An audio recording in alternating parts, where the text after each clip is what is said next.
क्या आप भी देश और दुनिया की खबरों से रह जाते हैं बेखबर?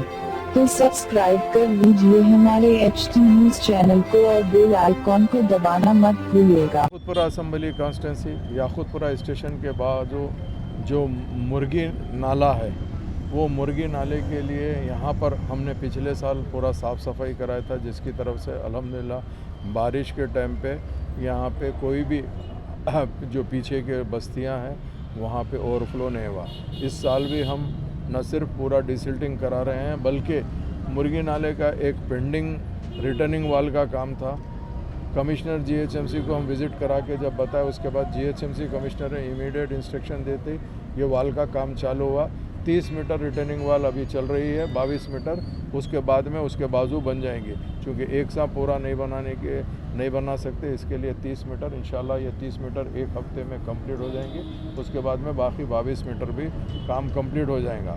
जैसे ये काम कंप्लीट होगा उसके बाद में हम पूरी डिसिल्टिंग का ऑलरेडी टेंडर हो गया, पूरी डिसिल्टिंग इंशाल्लाह कराएंगे। ये बारिश के अंदर हमको अल्लाह की ज़ात से उम्मीद है कि याकूतपुरा असम्बली कॉन्स्टिट्यूंसी में कहीं भी पानी जमा होने की कोई तकलीफ़ नहीं आएंगी।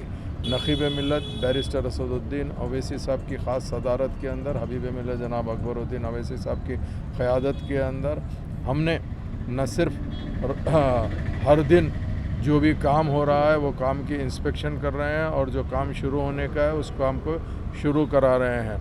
अल्लाह के फजल करम से, चाहे वो रमज़ान हो या कोई भी और दिना भी हो, जिसमें भी काम की ज़रूरत है, इंशाअल्लाह ताला अज़ीम मजलिस इत्तेहादुल मुस्लिमीन का यह खादिम आगे बढ़ के काम कर रहा है। मेरे साथ में यहाँ के पूरे मुकामी लोग मौजूद है, अतराफ़ व अकनाफ़ के लोग मौजूद है।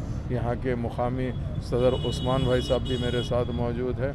इन सब का शुक्रिया अदा करते हुए आप लोगों का भी शुक्रिया अदा करना चाहता हूँ, चाहे वो प्रिंट मीडिया हो, इलेक्ट्रॉनिक मीडिया हो या सोशल मीडिया हो, आप सबका शुक्रिया। इंशाअल्लाह ताला याकूतपुरे के अंदर